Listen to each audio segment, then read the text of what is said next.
Naam, mkewe Rais Rachel Ruto kwa miaka mingi amekuwa mstari wa mbele kuwawezesha kina mama kupitia mfumo wa kuwekeza bila kuweka pesa kwenye benki maarufu kama table banking. Ni mradi ulioshika kasi kutoka vijijini na mijini hapa nchini. Kwenye mahojiano yetu na mkewe Rais Rachel Ruto, alieleza kuhusiana na alikopata wazo la mradi huo ambao umewasaidia kina mama wengi. Asante sana Nimrod. Hili wazo lilinikujia wakati nilikuwa namsaidia mume wangu mwaka wa 1997 wakati alikuwa anataka kuwa mbunge wa Eldoret Kaskazini, na mimi nilipata nafasi ya kwenda kusaidiana na yeye ama kumsaidia pia kuomba kura. Nilikuwa naenda naongea na kina mama, na nilifika mahali ambapo nilikutana na kina mama fulani walikuwa wameketi chini ya mti kwenye nyasi, na wakati nilikuwa nawaongelesha niliona mama mmoja ambaye alikuwa na tabasamu kubwa lakini hakuwa na viatu. Na mimi nikasema kwamba kwa majaliwa yake Mwenyezi Mungu akipata nafasi ya kuchaguliwa kukuwa mbunge, ningependa kukuja kufanya jambo na hawa kina mama. Na kwa majaliwa yake Mwenyezi Mungu aliweza kuchaguliwa, na miaka 12 ikapita na nikapata hili wazo la table banking ambayo ilikuwa imetengenezwa na serikali ya Kenya. Nikakuja na hilo wazo kuja kuambia kina mama wa hili sehemu kwamba wanaweza kufanya uwekezaji wa pesa, table banking, kuweka katika meza zao, kuomba na kuweza kutumia katika biashara.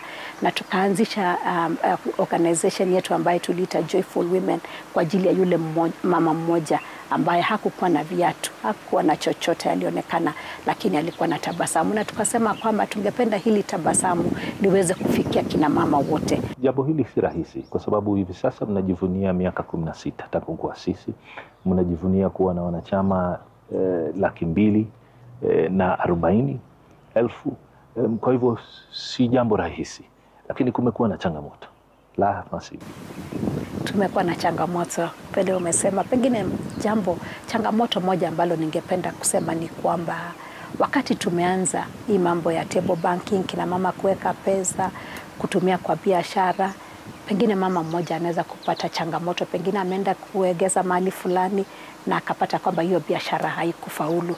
So unapata kwamba wanakosa kukuja kurudisha pesa, na wakikuja kukosa kurudisha hiyo pesa kwenye meza, hii sio pesa yake peke yake, amechukua pesa pia ambayo ilikuwa ya mama wengine. Kwa hivyo hiyo imetuletea changamoto, lakini vile tumeweza kufanya, tumeweza kuleta mafundisho kuambia kina mama, hata ukichukua hizi pesa kwenye meza, pengine usiweke kwenye biashara moja, pengine weka kidogo kwa hii biashara, weka kidogo kwa hii biashara, kwa sababu hii pengine ikiweza kuanguka, hii ingine itafaulu, ndio uweze kupata kurudisha pesa. Kwa hivyo changamoto zimekuwa, lakini tumeweza kuona njia za kuweza kuzitatua.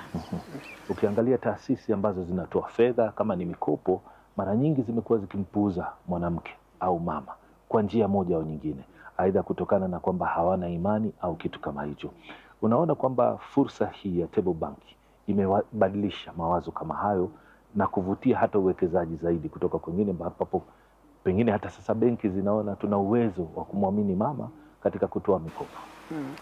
Wale kina mama ambao nimeona wameweza kufaulu kwa hii table banking ni wale kina mama ambao wako na kusudi kwamba nikichukua pesa kwenye meza, nitaenda kutumia hizo pesa kwa ile njia ambaye nilisema kwamba nitatumia. Unajua mahitaji ni mengi Nimrod. Mama kawaida hako na mahitaji. Mtoto anamshika hapa, hata pengine mzee anamshika hapa. Pesa ikipatikana kwa familia, mahitaji ni mingi sana. Lakini nimeona kwamba wale kina mama ambao wameweza kufaulu ni yule ambaye alisema nitachukua pesa kwenye meza, nitaenda kutumia katika hii biashara. Ile faida ambaye nitapata ndio ile ninaweza kutumia kwa hizi miradi zingine za kuweza kusaidia familia. Na kama tungefanya hivyo katika table banking, hatungekuwa na changamoto mingi. Maana pesa zikienda katika shughuli zingine, kwa mfano tulikuwa tunaambia kina mama, pesa zako za meza ambao unachukua si ya kwenda kukula. Huwezi kusema leo nimemaliza kikundi changu, wacha nipitia hapa kwenye duka niende nikule nyama ama niende nifanye nini, ama pengine sikukuwa na kiatu, wacha niende ninunue viatu. Tunasema la, hapana. Chukua hizo pesa, nenda kafanya zile biashara ambao ulikuwa umesema, alafu ile faida ambao utapata unaweza kufanya mambo mengine. Wakati ulipoanzisha pengine kile kikao cha hapa, kitu gani kilianza? Je, mlianza kwa kuchangisha zile pesa mlizokuwa nazo? Ilibidi muende mkopeshe waume zenu muje mtumie ili mtu aweze kufahamu urahisi wake wa kufanya shughuli kama hii?